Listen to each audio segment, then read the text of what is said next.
Well, good morning, everybody, and welcome. This is going to be a recorded call, so we can post it to those who aren't able to join us on our YouTube channel. And welcome to the Organic Advisor Call Series. I'm your facilitator, Nate Powell-Palm, the training specialist with OATS. And this service is brought to you by Organic Agronomy Training Service. This is going to be our 8th episode, and so please visit the OATS website to view the call schedule and the list of future topics. You can also see our calls that have already happened throughout 2022. If you haven't done so already, I highly recommend signing up for the newly launched Organic Advisor Listserv, where we have some great conversations and right in your inbox, and you can participate right from your email. And I'll put the link to join that in the chat. Please stick around after the show for some really exciting announcements about new OATS programming. And I believe for now, that is our housekeeping. So my guest today is Mike Schuette with NF Organics. And I met Mike because my co-op, the Montana Organic Producers Co-op, works with NF Organic marketing some of our grain. And when we talk about the challenge of marketing a diverse rotation, especially for new producers who might only be used to marketing 1 or 2 crops and usually into larger commodity streams, cooperative marketing is a really interesting opportunity. And I wanted to give Mike the chance to just share how it works and what we're looking at as far as organizing. So with that, Mike, would you give a little bit of an intro of your background in the organic world and how you came into the organic cooperative marketing space? All right. Well, I've got a small farm here in central Wisconsin, just outside of Stevens Point. I was a dairy farmer. My dad was 65 when I was 18. I took over the farm in 1986. I dairy farmed milk cows for 28 years at a limited size. I had tilled about 200 acres and a 40 cow dairy herd. I transitioned into organic back in 2004. I began working as a market representative for a small co-op here in the state of Wisconsin called Wisconsin Organic Marketing Alliance, or WOMA, and they were a member of OFARM. OFARM was a umbrella organization. At that time when I joined WOMA, there were seven cooperatives involved with OFARM, and our cooperative, Wisconsin Organic Marketing Alliance, was one of those co-ops. So I worked with Wisconsin Organic Marketing Alliance, WOMA, until 2018, and then I jumped over to NF Organics, or National Farmers Organization, NFO as it's known. Their headquarters are the main office is in Ames, Iowa, but we've got offices throughout the whole upper Midwest. And for a good time back in the 70s, some history here, NFO did have a very good presence out in Montana. And so they hauled a lot of grain in the day out there. They did have rail cars at one time as well out in Montana, and loading wheat was their primary crop. But so I joined NFO I started working for them back in August of 2018. NFO, National Farmers Organization, we've got three divisions. We've got a dairy division, a livestock division, and a grain division, and I manage the organic grain division called NFO, or called NF Organics, excuse me. Our dairy division is very intertwined with Organic Valley. Many people don't know or don't realize the history with NFO and Organic Valley. When Organic Valley was a startup cooperative back in 1987, 1988, they approached NFO to ask them if they could market their milk. And NFO said they went into an agreement where, yes, we can market your milk, we'll help you guys out, and we will be able to handle the field staff, the milk inspectors, the dairy people out on the farms, the boots on the ground with with the producers, and it's been a really good relationship, and it continues today, and they're doing wonderful things.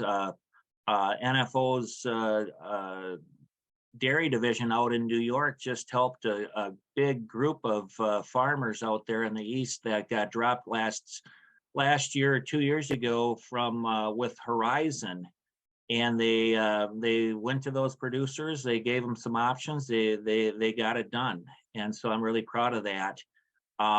In the whole scheme of things with national farmers, with NFO, we are the grain department is just a small sliver of the whole pie of the organization. Most of our infrastructure, our income comes from the dairy side, and then the livestock side, which again, the livestock side as well, they're doing some great things, collection points throughout the whole upper Midwest, pooling animals together and going into the market, pot loads at a time, with a fair buck to the growers. I know. Oh, so just a question there. So when folks are thinking about co-ops, and thinking about marketing their rotation, what is sort of the role that NFO plays in the grain space? Do you have elevators, or how do you go about aggregating and distributing that grain on behalf of member producers? No, we do not have any. All we have is an office building down in Ames, Iowa. We do not have any bricks or mortar or bins. I do everything on the paper trail side of things. We are in the process of being certified organic as a handler. We are licensed and bonded in all the states that we do business in, and the licensing and bonding is handled by our financial officer in Ames and our controller. And it's just as far as the bricks and mortars, no, we do not have any bins. We're just facilitating the transaction for the grower, for the producer. Yeah, brilliant. So when thinking about if I have my rotation, or any farmer comes to you with a rotation, and they're looking to market, say, something that is not quite enough volume to attract a buyer directly, how does the organizing and the aggregating amongst more than one producer work so that that you can land bigger customers? Yeah, it is the pooling of grains, the blocking of grains. Right now, the organic corn market's a little bit soft, a little bit just flat right now, and I'm in the process of pooling 25 to 30,000 bushels at a time. With all reaching out to the growers and saying, hey, we want to keep this price up, keep the big challenge that I have and the purpose that I have is to keep upward pressure in the market. The market is always down. My biggest fear in this market that it follows the conventional to produce more for less money. Increase your yields, increase your yields, increase your yields. Yeah, it's fine and dandy, but you still have to, at the end of the day, you got to get a fair buck for what you have out there. Absolutely. I think that when we were approached in our co-op with a contract for about 50,000 bushels of high quality or high protein spring wheat, we came to you because no one of our farms is producing 50,000 bushels of this really high spec spring wheat. But together, we're able to land this contract whereby we can work with NF Organics on the logistics and get a really fair price as we look to this finished customer. So it makes it so there's a few fewer steps in the supply chain between farmer and end user, or farmer and processor. Could you speak a little bit to how folks first should think about cooperative marketing? What is the first step, as if interested people who might not have a co-op already can work with NF Organics to market their whole rotation? Well, it's based from the beginning on Capper Volstead and on the whole definition of cooperative marketing, the beginning, you do have to be a member. So I will not market for any individual farmer, any producer without a membership agreement. We do have membership agreements that I'll email out to the producer. Our membership is $125 a year. And with that, I'll ask the producer to return the signed membership along with a copy of his or her organic certificate. I will not market anything without an organic certificate, and I've got to trace that paper trail through. Once I have that in place, and then they'll tell me what they have, whether they have it in storage, whether they have it out in the field, whether they have it want to do a forward contract, a new crop contract. New crop contracts, forward contracts, I do with a act of God clause in them in case there would be a crop failure, that farmer would be protected.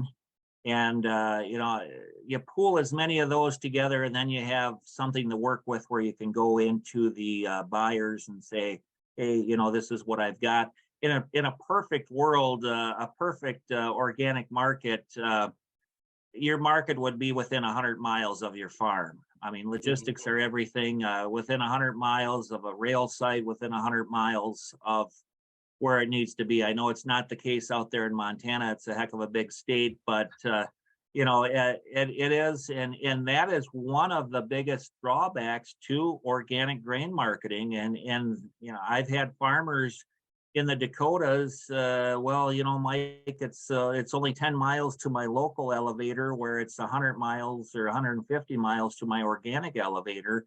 And, having that infrastructure is huge. And that's can sometimes make or break, or, it'll make that decision easier for that producer to be to remain organic versus going back conventional or not becoming organic in the first place. So if I hear you right, for $125 membership, we're basically able to almost hand off the marketing obligations of being a farmer, where we can focus on farming and have you guys look to handling those logistics and finding those customers. Absolutely. From that paper, that first part of the paper trail, then will come a marketing agreement. And once I've got a handle in them what you have and what you need to move and your timeline, then I will put it on paper on a marketing agreement. And with that marketing agreement signed, that is your commitment to us to market. We've got the exclusive right to market on your behalf. When I do that, it's very similar to a listing on a house. I've got a timeline and a performance on your side. And I'm always assuming the farmers, you're telling me the truth.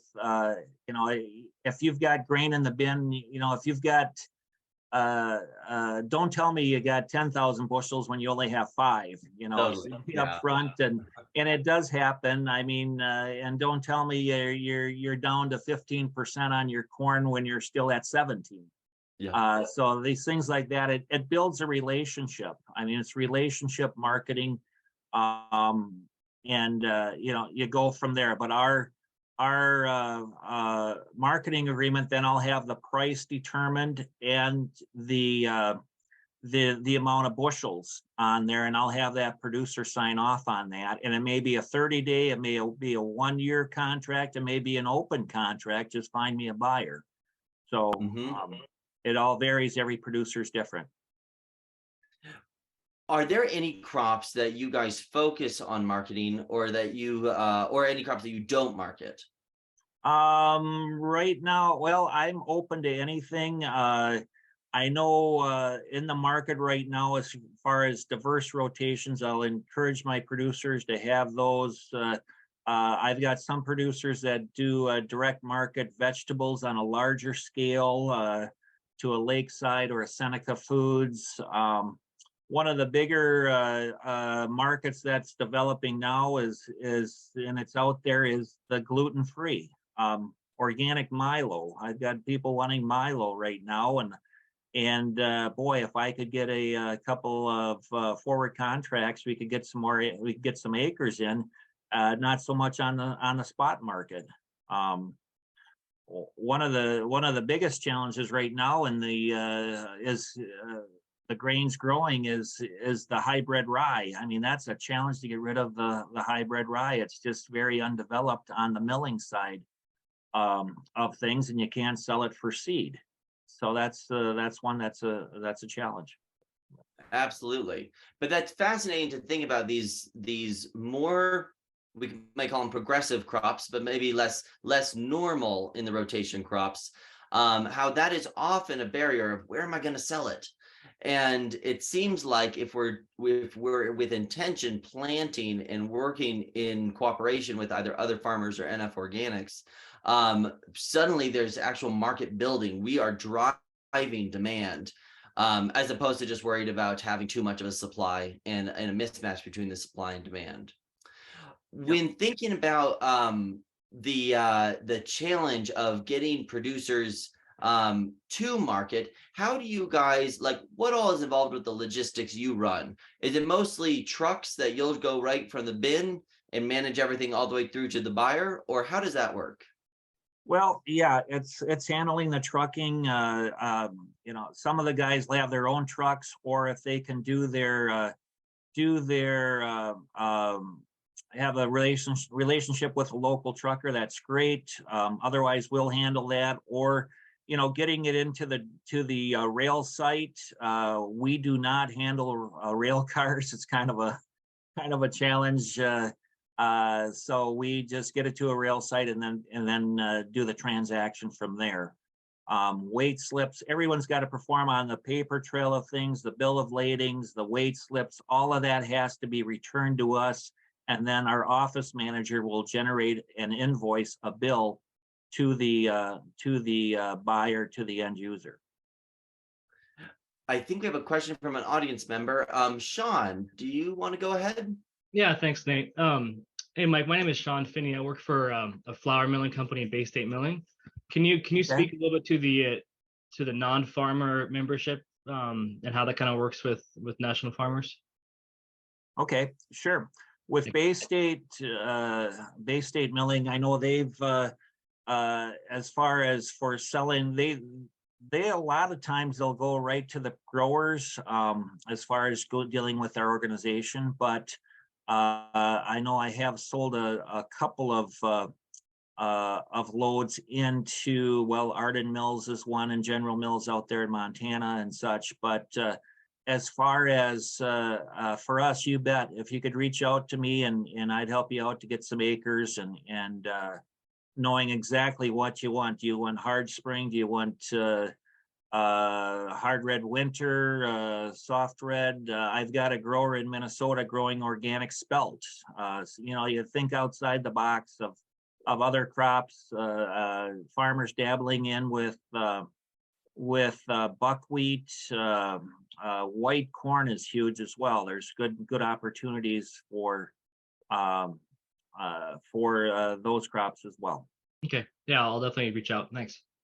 Yeah. Thank you for that question, Sean. I think that's a great point for how we've been talking so far about the potential for farmers, but really organics has a and I use this with the caveat, has a pipeline problem, not the company, but the actual the supply chain, making that a little bit more streamlined. So when folks are calling up Mike saying I need acres, and farmers are calling up saying I have acres, it seems like NF Organics is this really great connector between the two. One question from Doug Crabtree. He was asking if you could speak a little bit, Mike, to the difference in the portfolio of forward contracts versus post-harvest marketing that NF Organic does. How much of each do you guys typically do? And what are the advantages or disadvantages?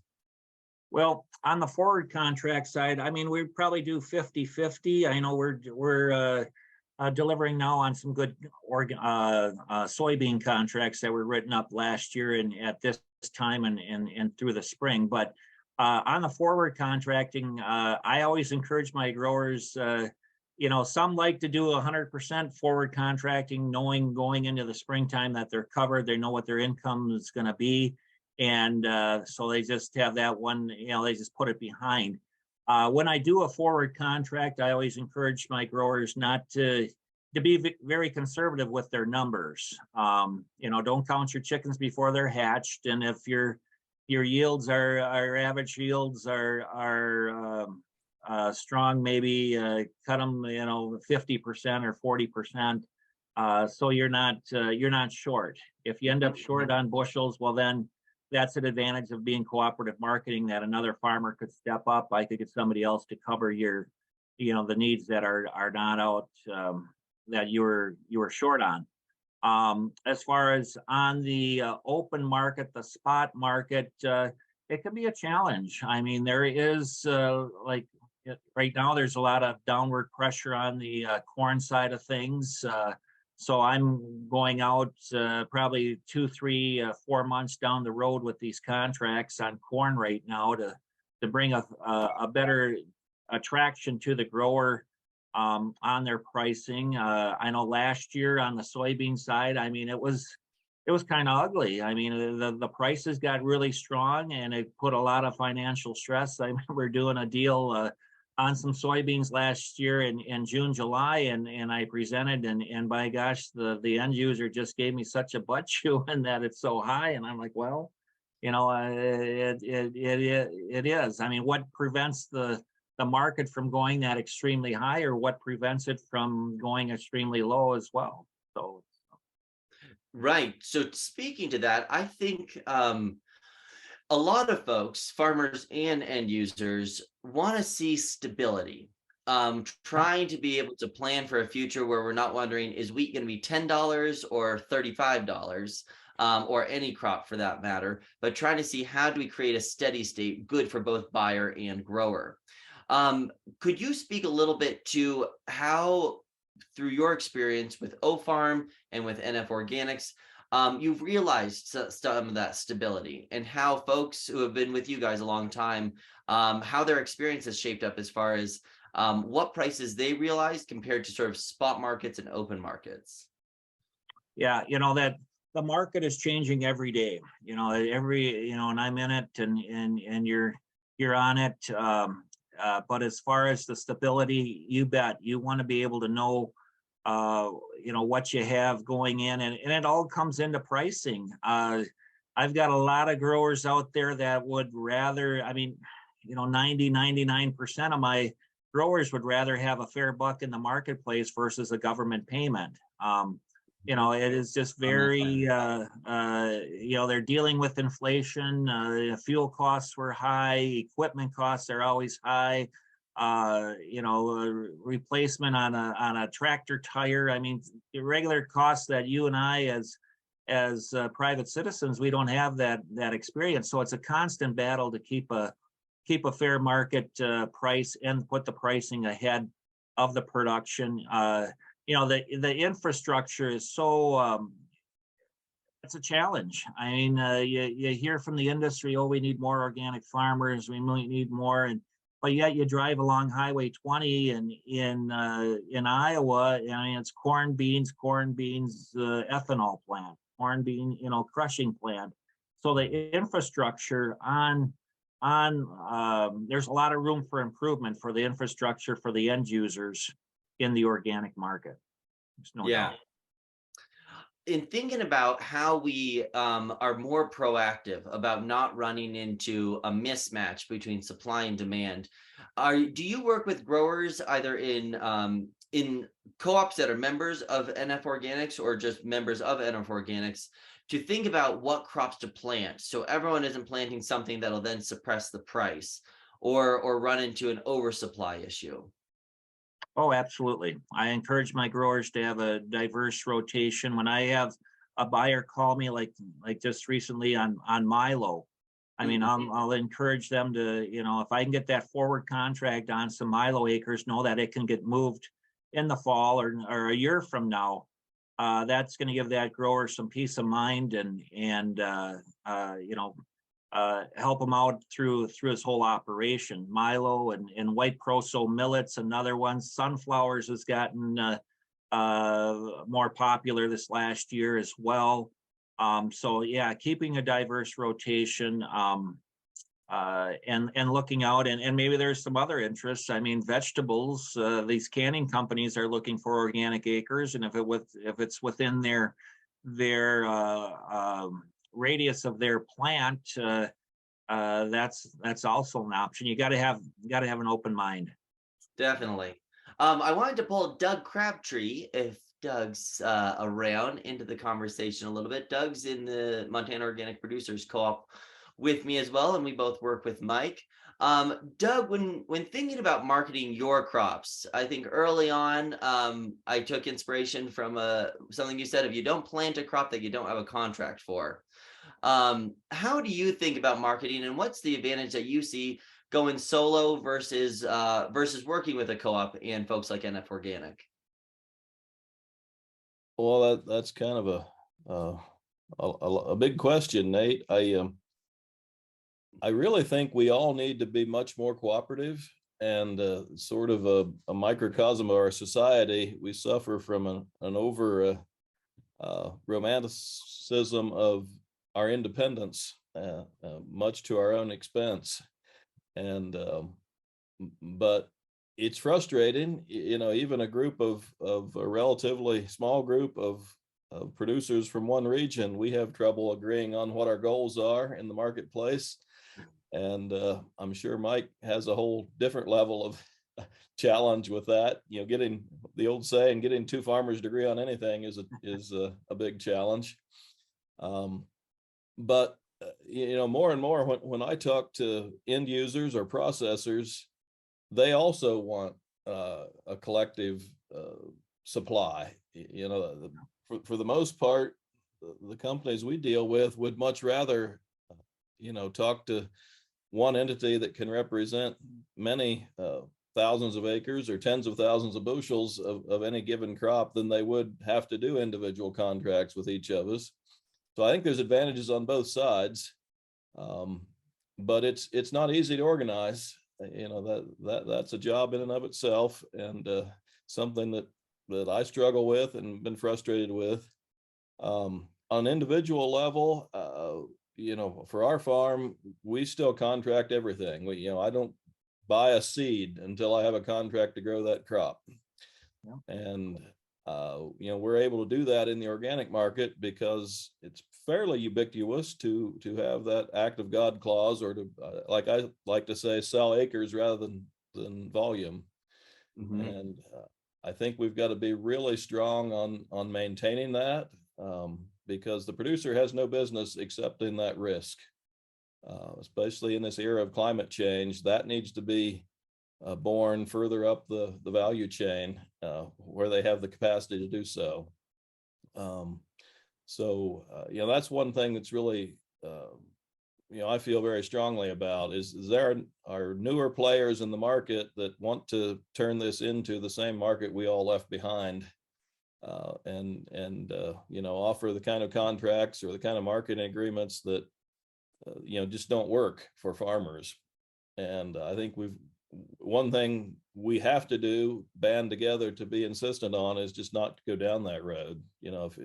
If a buyer's not willing to offer act of God, just walk away, and maybe save some portion of your production to sell in the spot market, that if you want to play that roller coaster. But that's our philosophy, is we don't, we have lots of options. So we try not to commit to anything until we know for sure what the market is, and don't commit to a market if it doesn't work for you economically. You're here. Mike, with new producers, sorry, did you have something you want to respond there? Well, I would just add to the comment that farmers carry more weight if they band together into that marketplace, and it is very frustrating. I know even in my area, not to kind of babble, but there was a dairy farmer up the road here, and that farm just recently, it's kind of a sad story. The farmer had passed away. He was ill, and and they had an auction, and now they've got, it's a 400-acre dairy, beautiful piece of property. $5,000 is the bid from a big, large potato farmer to take on this dairy farm, and he needs virgin soil. But you know, it's you run that $5,000 an acre across 400 acres over $2 million. It's very a challenge to keep that going. And what happens? The bigger get bigger, and the smaller don't have a chance. So Yeah. it's we're right up to that level right now, and it's very frustrating for that younger generation to come in. But. Absolutely. And when we talk about resilience in organic farming, it always seems like there's so much to say about, again, small to medium size operators who really know their land and are expert in their soils, being able to stay in business and keep producing, rather than really large farms trying to be sole suppliers for, say, a single ingredient. There's a lot more risk in that latter model. Could you talk a little bit about Cooperative? And just, I think it's one of the neatest things in agriculture that we never really talk about, how the laws are really quite farmer friendly in this instance. Sure. Well, Cooperative was started back in the early 1920s, 1920, 21, 22 is when it came, when it got adapted and passed into law in February of 1922. It was Arthur Capper of Kansas and Andrew Volstead of Minnesota. And the reasoning that these two guys got together, it was all over, it was the beginning of Land O'Lakes Cooperative in Minnesota, where Land O'Lakes wanted to start selling butter and pulling all the milk in, and from all these several producers, and I believe in that year that they had over 1 million pounds of butter that they sold in the 1920s. You think of that infrastructure, it's crazy. But some of the end users, some of the bigger corporations wanted to have these guys that started Land O'Lakes thrown in jail. So thus they went to their senator and their congressman and got the ball rolling on that, on Capper Volstead, to giving the farmers the right to share that same to pool in their products and to begin cooperatives and to begin as a membership, and one member, one vote in the co-op. I know NFO has been around since 1955, 56. And, you know, I like to think that we're kind of the granddaddy of them all when it comes through it. And it's looking out for people. People ask me, you know, how is NFO so successful? And we had a phenomenal year. But from our whether it be our livestock people or dairy people, we just look out for our producers and share that information. And it's about getting a fair buck. And again, I don't want to take anything away from government payments. I mean, they've got their places and such, but the independence of that farmer has really been challenged here the last 10, 15 years, the years that I've, you know, I went into farming. I wanted to be independent. I wanted to be self-employed and run my own business. And, you know, and that's, I think a lot of people, a lot of growers are that same realm as well. Couldn't agree more. It seems like if I'm a first generation farmer, and the biggest question I always have is that market going to be stable? Am I able to invest, especially in organic acres and especially in transitional acres, that when 3 years is over, will there be a solid market? And I think one of the biggest challenges we have, especially in sort of the organic education space, is trying to reasonably convince folks that this is a good long-term investment, because it is going to take at least 3 years to transition a farm, if not longer, depending on how much you transition at a time. And so when thinking about the future of organic marketing and how we improve this supply chain, there's a lot of folks seemingly wanting to buy organic ingredients, and the supply chain is almost too complicated because they have to go to so many little producers. How on the other side, Sean's kind of got the ball rolling with this. How could companies work with NF Organics to create that supply chain, to build up that direct relationship with you as the marketer of organic farmers? Well, I know from one of the supplies here, coming out to Montana, that MOA conference, I had a good conversation with Gary Iverson from Montana Gluten Free, and we shared some samples. We shared some samples of some organic hulless oats, and he's got a great supply chain up there in Montana. He's going down to the West Coast with his product, and then coming back, they've got they're bringing in vegetables from California up to Montana. Well, that supply chain is there. That model does exist, and bringing that model to the Midwest. So he gave me some samples, and I've got a couple of small cleaning facilities right here in Wisconsin that they'd love to dabble with that. And having the agronomy part of things, I've got some connections into Michael Fields is down in southeastern Wisconsin, and they're more of a research farm, a research facility, and get them some hulless oats and how they can grow and do some planning on it and to build that in.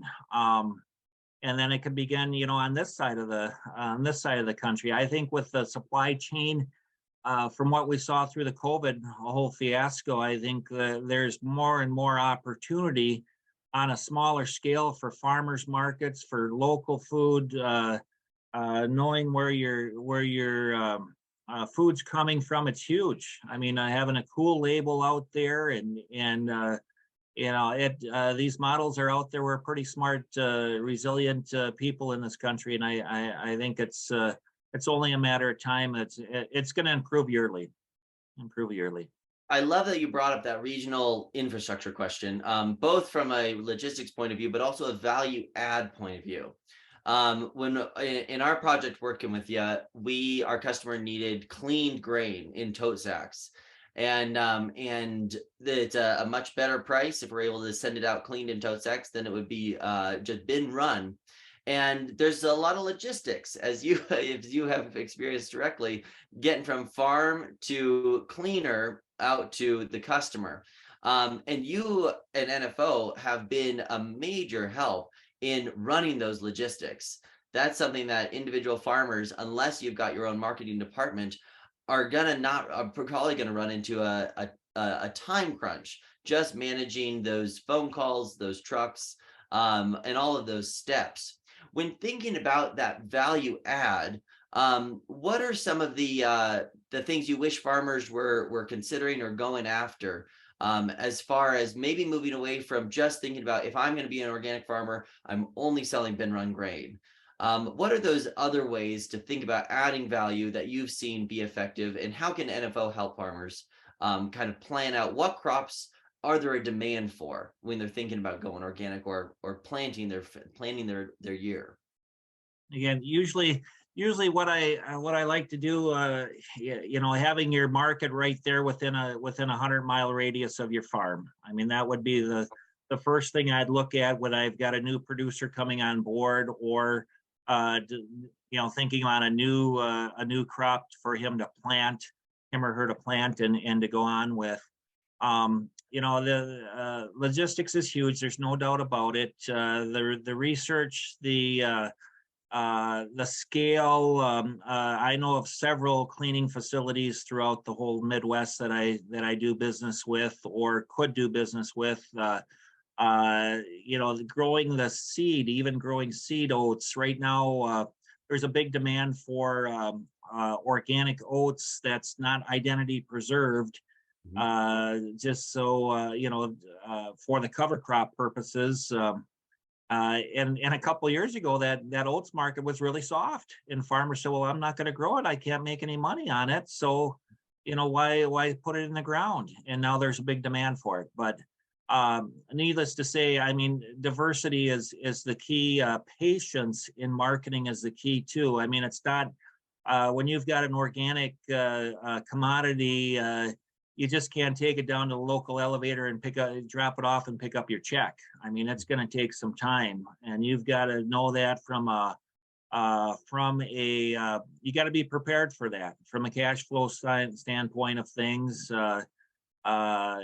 yeah, it can dog through, but no, diversity, and I'll go back to that 100-mile radius of your farm, and that's where I'll start with on planting a crop with a producer.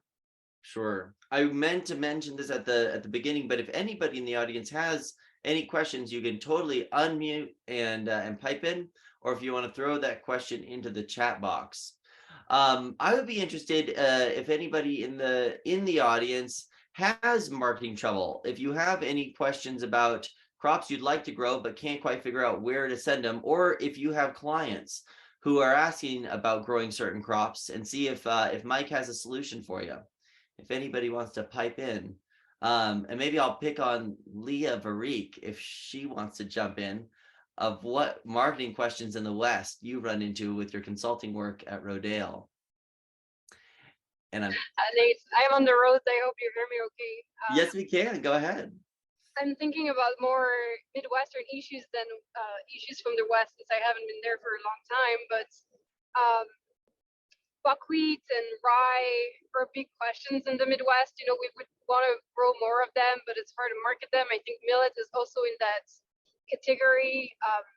And yeah, the rye, I think, is the one that's closest to the work that I do, since I work a lot with organic no-till soybeans. Sometimes, you know, we have to tell the farmer to just pull the plug in the spring, so it doesn't go no-till soybean, but just markets as rye. And that can really be a hit for them in terms of financials, because there is very little markets for rye.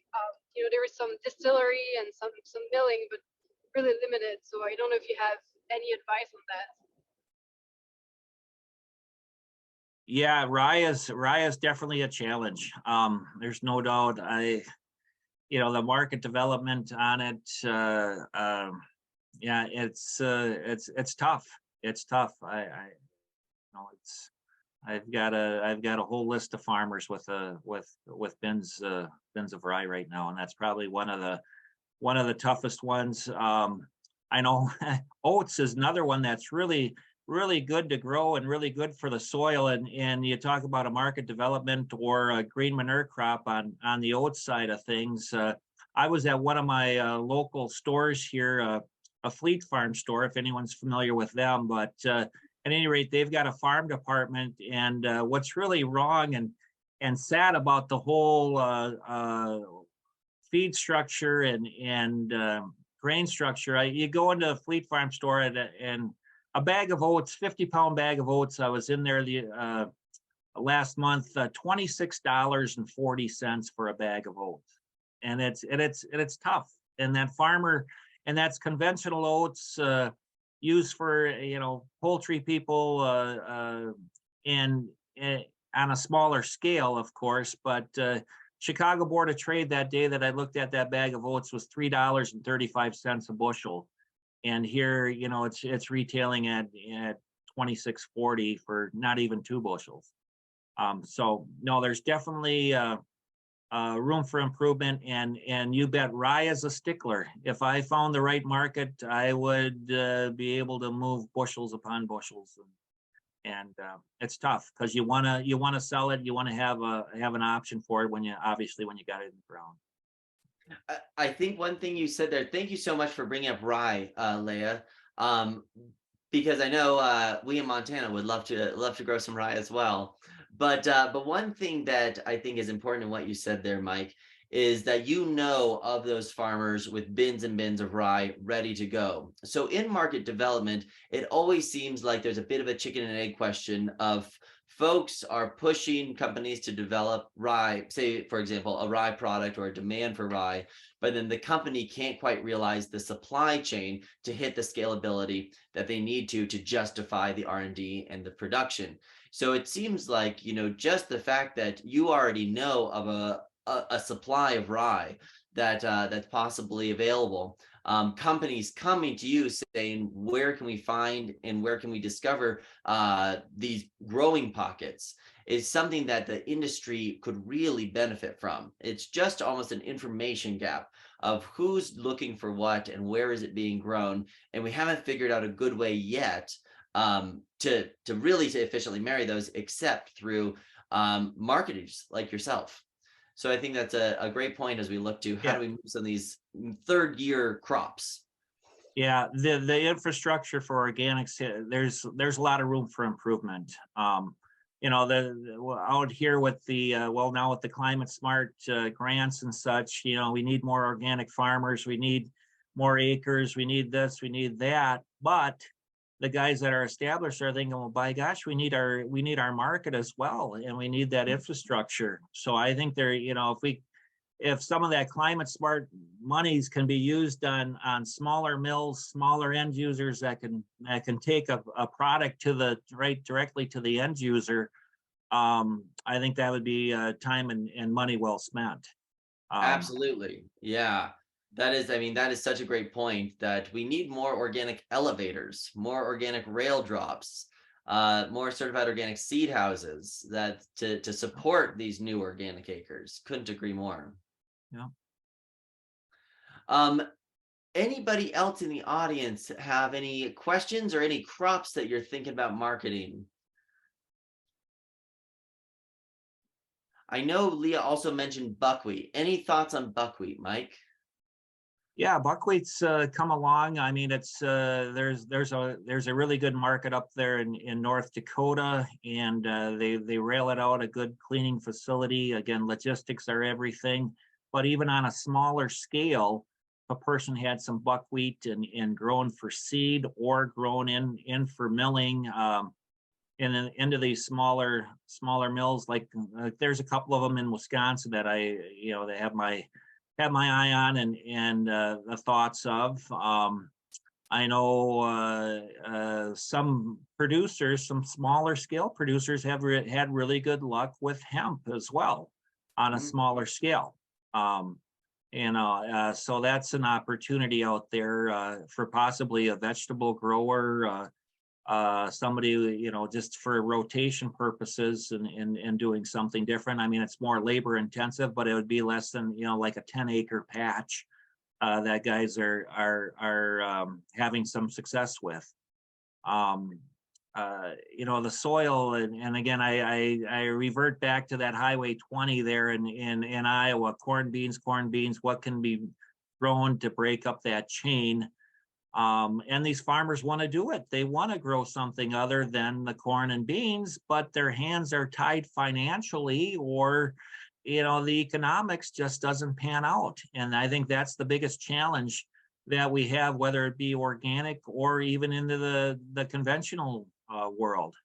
What if those third crops, like to break up that corn and beans, would that we talk about a lot because of its benefit for fertility as well as weed control, is alfalfa and grass hay. And I know probably the first transaction that you ever helped us out with was hay, when we were in a bit of a drought here in Montana, and bringing organic hay in. Could you speak to, it seems like everybody in the Midwest has a bit of a skepticism, or lots of folks have a bit of a skepticism about markets for hay, that they're either too soft or you just can't move them if you're outside of a livestock zone. What's your thought on hay, and does NF Organics work with hay? Yeah, we do work with hay. We do work with producers. I actually am working with a producer here in Wisconsin that is selling some hay that he had a carryover from 2-3 years, and we found a producer. His producer in Michigan called me out of the blue. Mike, do you have any hay? And so we're facilitating that. But the hay side of things, and yeah, it's a great crop into the rotation. Unfortunately, the equipment is so God bless it expensive to own that haying equipment, and the maintenance and running through. And of course, the large squares sell better than the rounds or the small squares, and you know, the labor intensiveness of it. But it is a good crop for the soil. There's no doubt about it. It's the easiest crop to transition into organics.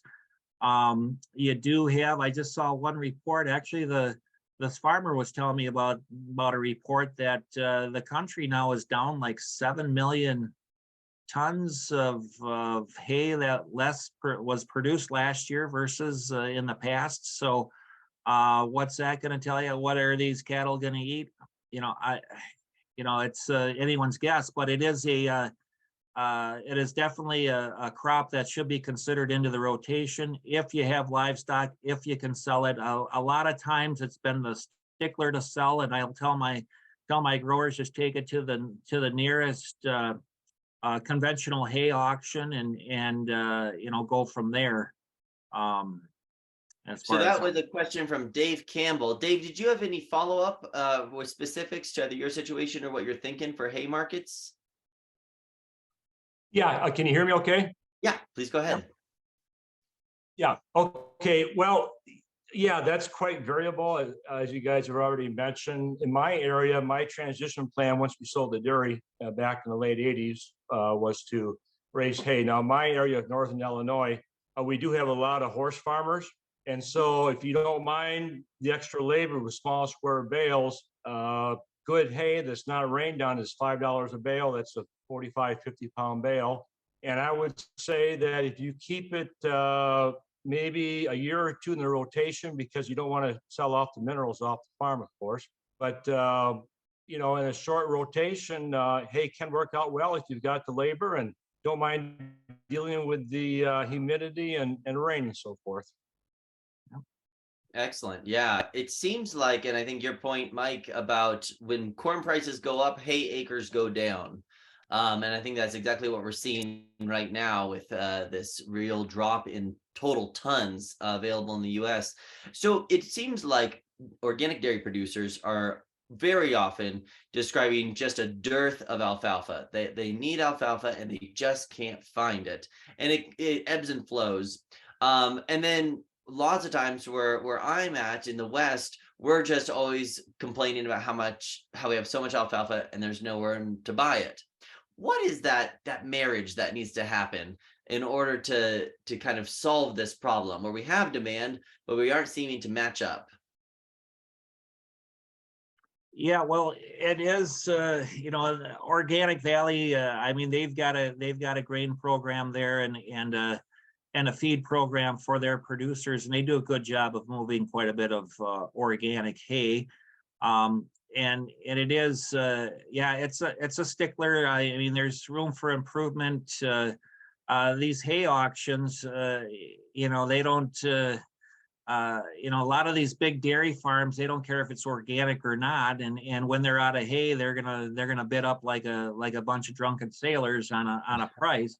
But it is, to having that relationship, you bet. I know where the hay growers are in the logistics of it, and when I'm short, and I just working on a deal right now, selling a load of hay from Wisconsin into Kentucky, and so it is that opportunity is out there, but it is a challenge on the hay side of things. There's no doubt about it. Absolutely. Any other questions from folks on crops to market in the audience? Mike, you were talking about hay and sorry, I joined in late, but is your take that the oats market is still going strong for this year, and that anybody who has, at least in the Midwest, ground available for oats should plant it with no doubt that they will be able to sell it at a good price? Yeah, I would encourage, if I had a choice between growing oats and rye, I guess I'd grow the oats. It is oats and spring wheat. I see the spring wheat market going to be strong again as well. The one thing with, and then you dabble into the barley. I know I just recently had some lower bids on barley. I was a little bit disappointed on the feed side of barley as far as it goes, but wheat and barley are 80% the feed value of corn. So if you do get a short year on corn and the barley and the wheat's coming off in July, August, September, what have you, there's opportunities on the feed wheat side of things along with the barley side. Growing on the oats, there's plenty of room for improvement into our U.S. markets. So the unfortunate thing, the infrastructure is out there to bring good heavy oats coming in out of Canada on rail cars, and there you go. The identity preserved, I mean, right now, I've got a couple of different seed buyers looking for old varieties that have expired patents on them that they can use for a green manure crop on the oats coming in. And then from an agronomy standpoint, maybe that's a good opportunity, for these growers to put in oats as a green manure crop.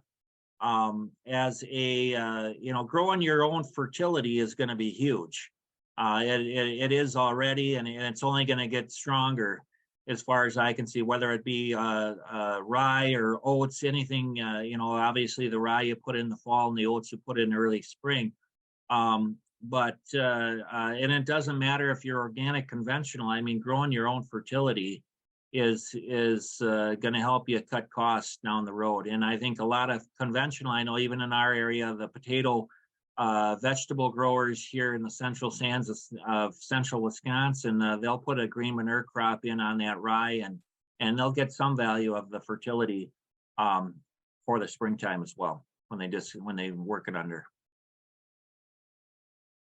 So I hope, oats, again, there's it's good for the soil, and if you can get a good heavy test weight oats, there is a market for it on the food grade side.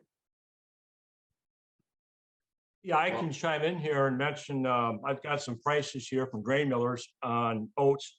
I'm assuming this is FOB St. Ansgar, Iowa, $6.75 harvest through October, and $7.25 January through April. And like Mike said, you put a cover crop with that, whether it be clover or alfalfa or whatever. If you're growing your fertility, you've got corn the next year, and a few extra bushels of corn with organic prices, even though prices are somewhat flat, is still not a bad deal.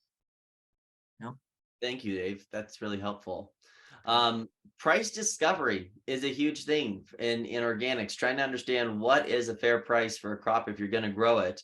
And I think that what you've described, Mike, working with folks like NF Organics and other cooperatives, allows farmers to realize better access to price discovery, and allows producers of finished products, processors, to get at better, more consistent supply chains that are more resilient across many farmers rather than just one.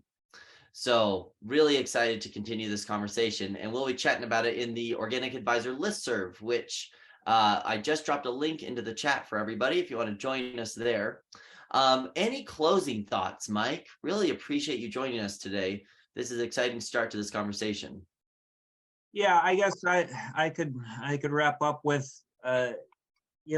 somebody asked me once, what's it take to be an organic marketer, and I told them you got to have a thick skin and walk softly and carry a big stick, and from that, that end user, that buyer is doing exactly the same thing too. I mean, everybody, our industry, our ag industry, and Doug alluded to it a little bit earlier, everybody looks out for themselves.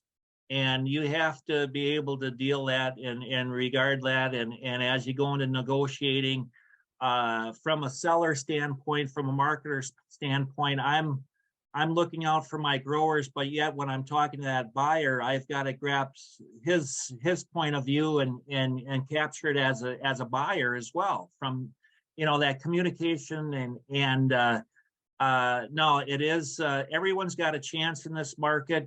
And everybody brings something different to the table to put the puzzles together to make it sustainable. And sustainability to me means only one thing, and being able to pay your bills with the money you got in your pocket. So with that, I'll wrap up, and thanks for the opportunity.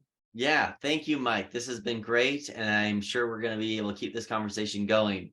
So thank you, everyone, for joining us today.